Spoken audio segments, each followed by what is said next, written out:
महाराष्ट्राला तुकाराम मुंढेंसारख्या शेकडो अधिकाऱ्यांची गरज आहे। नमस्कार, मी कविता। महाराष्ट्राच्या प्रशासनात काही अधिकारी असे असतात ज्यांच्या एका निर्णयाने संपूर्ण व्यवस्था हादरते, ज्यांच्या नावाने नियम तोडणाऱ्यांच्या मनात भीती निर्माण होते। अशाच अधिकाऱ्यांपैकी एक नाव म्हणजे तुकाराम मुंढे।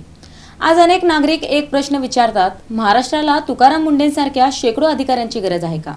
आणि त्याचं उत्तर अनेकांच्या मते होकारार्थी आहे। गेल्या कित्येक वर्षांपासून आपण सर्वजण न कळत भेसळयुक्त दूध, पनीर, तूप आणि इतर दुग्धजन्य पदार्थांचं सेवन करत होतो। बाजारात विकल्या जाणाऱ्या अनेक पदार्थांच्या गुणवत्तेबाबत सातत्याने प्रश्न उपस्थित होत होते, मात्र या प्रश्नांवर मोठ्या प्रमाणात आणि प्रभावी कारवाई होताना दिसत नव्हती। परंतु जेव्हा तुकाराम मुंढे यांनी महाराष्ट्र अन्न व औषध प्रशासन FDA चे आयुक्त म्हणून पदभार स्वीकारला, तेव्हा परिस्थिती बदलू लागली। त्यांच्या नेतृत्वाखाली भेसळयुक्त अन्नपदार्थ तयार करणाऱ्या आणि विकणाऱ्या कारखानदारांविरोधात धडक कारवाया सुरू झाल्या। दूध, पनीर, तूप, मिठाई आणि इतर खाद्यपदार्थांमध्ये होणारी भेसळ उघड करण्यासाठी तपासणी मोहिमा राबविण्यात आल्या। संशयित ठिकाणी छापे टाकण्यात आले, नमुने तपासणीसाठी पाठवण्यात आले आणि नियमांचे उल्लंघन करणाऱ्यांवर कठोर कारवाई करण्यात आली। या कारवायांमुळे अनेक भेसळखोर कारखानदारांमध्ये धास्ती निर्माण झाली। वर्षानुवर्षे सुरू असलेल्या गैरप्रकारांवर प्रशासनाने थेट हात घातल्याने सामान्य नागरिकांमध्ये समाधानाची भावना निर्माण झाली। कारण हा प्रश्न केवळ कायद्याचा नव्हता, तर लाखो लोकांच्या आरोग्याशी संबंधित होता। तुकाराम मुंढे यांच्या कार्यशैलीचे वैशिष्ट्य म्हणजे ते कोणत्याही दबावाखाली काम करत नाहीत, अशी त्यांची प्रतिमा आहे। नियम सर्वांसाठी समान असले पाहिजेत या तत्वावर ते काम करत असल्याचं त्यांच्या समर्थकांचं मत आहे।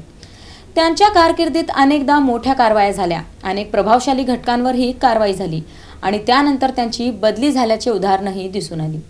मात्र त्यांच्या समर्थकांच्या मते बदलीची भीती न बाळगता काम करणे हीच त्यांची खरी ताकद आहे। अनेक अधिकारी बदली टाळण्यासाठी तडजोडी करतात, अशी जनमानसात धारणा आहे।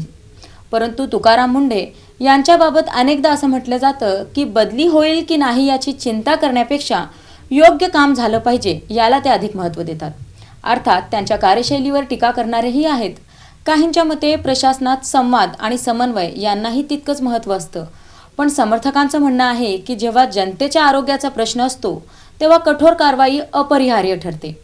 आज महाराष्ट्रातील अनेक नागरिकांना असं वाटतं की अन्न सुरक्षा, औषधाची गुणवत्ता, भ्रष्टाचार विरोधी लढा आणि प्रशासनातील शिस्त यासाठी तुकाराम मुंढेंसारख्या अधिकाऱ्यांची संख्या वाढली पाहिजे। कारण प्रश्न केवळ एका अधिकाऱ्याचा नाही, प्रश्न आहे नागरिकांच्या आरोग्याचा, सुरक्षिततेचा आणि प्रशासनावरील विश्वासाचा। म्हणूनच अनेकांच्या मनात एकच भावना उमटते, महाराष्ट्राला तुकाराम मुंढेंसारख्या एका नव्हे तर शेकडो प्रामाणिक, निर्भीड आणि कर्तव्यनिष्ठ अधिकाऱ्यांची गरज आहे। या बाबतीत तुमचं काय मत आहे कमेंट्समध्ये नक्की कळवा आणि अशाच व्हिडिओसाठी आमच्या चॅनलला लाईक करा, शेअर करा, सबस्क्राईब करा आणि फॉलो करा।